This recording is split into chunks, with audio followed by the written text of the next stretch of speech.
This is annoying. If I put force in this, obviously the determined opponent is going to keep coming. I'm not saying stop. This is just a great indicator, right? Take it with a grain of salt. You're all people that aren't hyperly motivated. There's no adrenaline in your system, so you're not forcing through this. But it's a pretty decent demo to see what's happening. So we're now going to start layering the other parts of the day.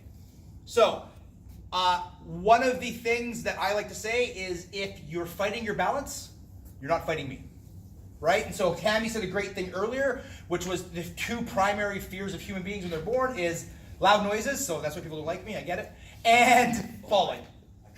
If a person, you're doing a bad job. If people are falling, they tend to take over the fall as the first priority instead of trying to fight their way through this thing. If anybody hears of a train, since it's an experiment a lot of people do, like when you're taking a throw from judo and you try to like tap people, it's very hard to do even when you're trying to do it. So again, this is for people that are smaller. We're not going to worry about using force here, but we are going to take their head off balance. Now, Casey talked about it in structure. I'm just going to do reinforcement. 2 ways to take a human off balance. Nose over toes. We'll take him off balance eventually, right? And now go head over heels will also take somebody off balance. We work this. You're already touching their head.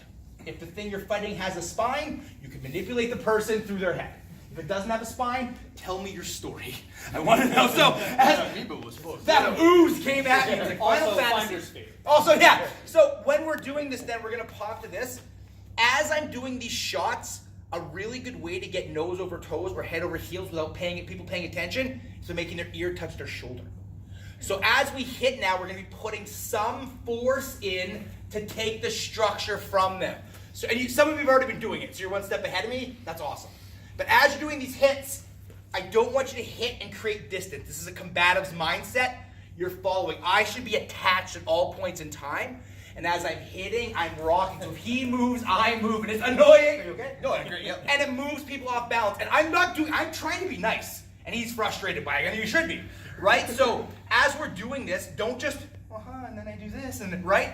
We're going to rock their head over. And then they're gonna zig or zag wherever they choose. They turn their head this way, we're going to go over their heels. They turn their nose that way, we're going to go over their toes. They choose how they lose. That's their goal. So as I'm in this position, we're going to pop them. We're going to get to here. Pop, pop, pop. A little bit of pressure. No takedowns. Don't crank a neck yet. But let's play with the structure we learned. So for here, you can just rock them off balance a little bit or a little bit, just so they feel that. Don't get too crazy here yet, please. Questions? Let's do it.